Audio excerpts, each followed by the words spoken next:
mundo ng esports is the end of the road para sa Philippine Team Aurora Gaming. Matapos nitong tuluyang tuldukan ng kampanya sa M6 World Championship, natalo ang Aurora sa kami ng Team Liquid Indonesia at bigo ng makaabante sa knockout round. Ang mga detalye tutukan sa report na ito.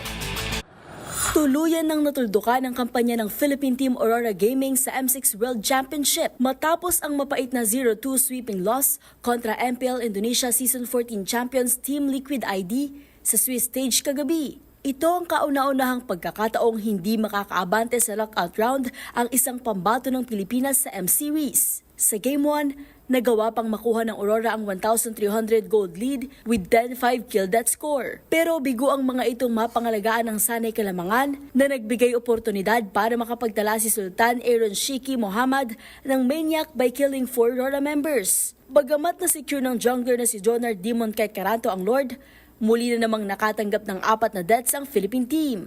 Ganito rin ang nangyari sa Game 2. Matapos makapagtala ng huge 4,200 gold lead ng Aurora, unti-unti itong natapyasan ng Indonesia para tuluyang selyuhan ng panalo sa isang Lord fight at around 17 minutes. Bagamat binubuo ng veterans player, ito ang unang beses na makatapak ang Aurora sa M-Series bilang team matapos mag-debut noong MPL Philippines Season 14, kung saan ito kinabilangan ni na Demon Kite, Edward J. Dapadap, Kenneth Carl Yue Tadeo, John Dominic Doming Del Mundo, Rene J.